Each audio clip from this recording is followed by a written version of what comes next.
Before my diagnosis, I failed college 4 times. Hey, welcome to News You Can Use. I'm your host, Brandon Gonez.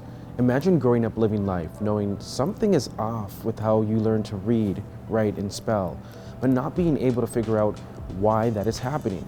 Well, that's what happened to celebrity fashion stylist Janielle McKoy, who says it took 23 years for her to finally be diagnosed with dyslexia. 23 years. Now, before I get into those details, I do need you to do a few things, like subscribing to this channel, tapping that notification bell, and make sure to follow us on all of our social media. The details are in the description below, and don't forget to smash that like button. So, did you know it's estimated that 15 to 20% of our population lives with dyslexia? But unfortunately, not all of them actually know. Janielle says she always knew something was off, but it was after failing college 4 times that somebody finally took the proper initiative to help diagnose her with dyslexia. Today, Janielle is here to share her story about how she and far too many people fall through the cracks. Let's bring her in. Janielle, thanks so much for joining me on News You Can Use. Thank you so much. I'm glad that you're here because we've been doing a lot of episodes surrounding women's health and discrimination in the healthcare system. I know that you live with dyslexia, correct? Yes. What is dyslexia, by the way? I'm going to give you the Webster's Dictionary definition. It's a neurological disorder. Okay. It's so basically I have difficulties with learning, issues with reading and writing. Sometimes whenever I read, my letters get a little bit blurred and so on. Memory comprehension is a huge thing for me. They say that most dyslexics, we use one side of our brain more than the other side. So I use more of the creative side of my brain. But when it comes on to like math or just that logical side where it gets a little complicating, it's very, very, very difficult for me. How young were you when you started to realize you were dealing with something that felt different? I'd say when I was like maybe 4 or 5, I noticed that when people were talking to me, I was listening to the words, but I was having a very hard time understanding. I have a younger sister who's about 2.5 years younger than me, and that's when the learning became more apparent because in school,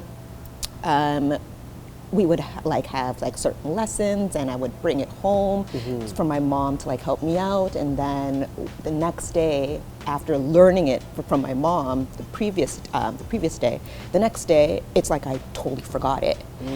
And my sister would come home with homework and be okay with it. So my mom was just like, this is off. Even learning left and right was difficult for me. Tying my shoelaces was also very difficult. I've always put my shoes on backwards. And from young, I've noticed. And my mom noticed as well too. What was the age that you actually got diagnosed? 23. But you were feeling and you were dealing with these things from 2 decades before. Yes. So my dyslexia is more of I can read and I can write. Sometimes my words get a little jumbled, so it's not as extreme as other people with dyslexia. And because it wasn't really out there, my teachers thought there was nothing wrong with me. They noticed that I had little issues here and there, and my mom would always tell them, why are you keep passing her? She's going through grade 4, grade 5, grade 6 with grades that are 40s and 30s. It just didn't make any sense. So nobody was sounding the alarm in the education system? Exactly. Nobody was really sounding the alarm. Why do you think that was? To be honest, skin color. That's just it. They would always tell my mom, if to get her tested would cost too much money and so on. They wouldn't help. And when I got into high school, that's when it really went downhill. Grade 9, I hated school. I skipped my first semester. I skipped class about 32 times. I actually got suspended in grade 9 for skipping class. And we're both West Indians, so we already know you get suspended. It's a wrap. Listen. So, you're gonna feel that. Listen. So they called my mom, and they called the house phone. And that's the time we had answering machines and so on, with those big phones and whatever. And I remember I ran home because I knew they were gonna call, and I was trying to pick up the phone before they called, but Obviously, they already called, left a message on the voice note and on the voicemail, and my mom listened to it. And I remember I just was in my room, terrified. I'm like, yeah, it's about to be done for me. The next morning, my mom was just like, so you're getting up and you're going to school. I'm like, excuse me? And she was like, yeah, you're going to school. So I'm like, okay. And she got up, had her rollers in her hair same way, and drove me to the school. And everybody saw my mom and so on, and my mom just literally held me on like this and drove me to the school and told them that I'm not going to get suspended, and if I do get suspended, it's gonna be a problem. So they were like, okay, we feel bad for her, we'll give her an in-school suspension. It was a horrible, horrible, horrible experience, and throughout that time, through high school, it was the same thing. I just passed. So when you finally got diagnosed at the age of 23, how did you feel? There was this sigh of relief when I found out, because years of not knowing what was happening was like a huge punch in my chest. Being told by my guidance counselor in high school that there was no hope for me and that I would never get into college or university, and that I should take a course called General Arts and Science. Before my diagnosis, I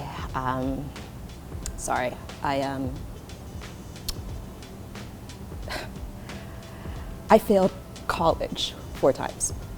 4 times. I went to one specific college, which I will not name, and told them many, many, many times that I had issues with learning.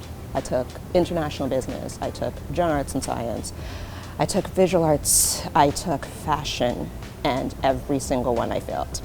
Not to mention, I was on OSAP. So OSAP is giving me money and I'm failing. And the school is putting me on academic probation, asking me to write them a letter to keep me in. That way OSAP can give me more money. So I'm accumulating debt and also failing school. So when I found out that I was dyslexic, and thank God for George Brown College, they were my saving grace. Like I owe that college everything.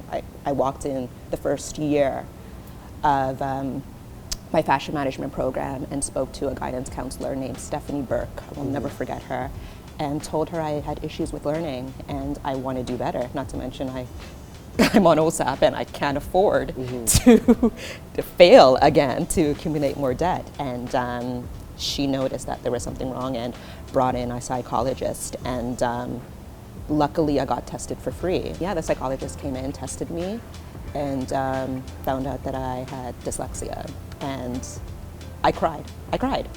I honestly cried, and I walked in. Why did you cry? Because it made sense. There is a name to this. Like, I'm not walking around here like I don't know what's happening. Like, there's an actual name. So I remember walking into my house and showing my mom this form, and it's saying that I'm dyslexic, and my mother cried. You know, you're a fashion expert now, style expert. Yes. You know, you're there as an expert on City Line. Yes. People can find you on the shopping channel. You're a little bit older now, but you know, now that you know what you live with, Yeah. how do you go about your everyday? Yes, since my diagnosis, I'll tell you this, it's been challenging. Yeah. Because now you're older and you have to kind of learn the way a dyslexia person has to learn.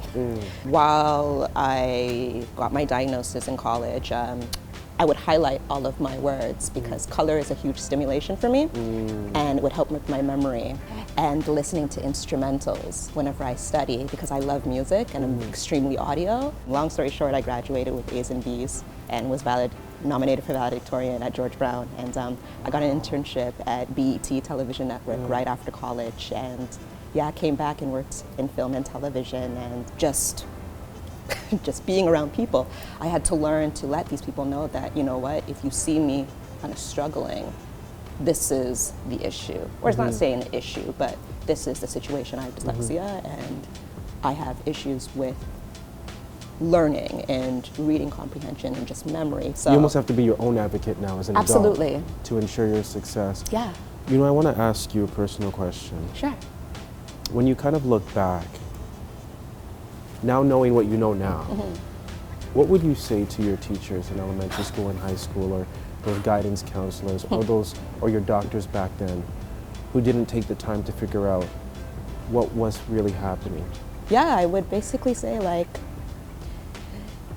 don't just dismiss. There's so many people I know that haven't been diagnosed, are literally walking around just not knowing the next move. Once I found out I was diagnosed, like, there's bursaries at every single college. Like, my laptop was paid for. I had devices to help me with learning. Janielle, I appreciate you sharing your story. Thank you.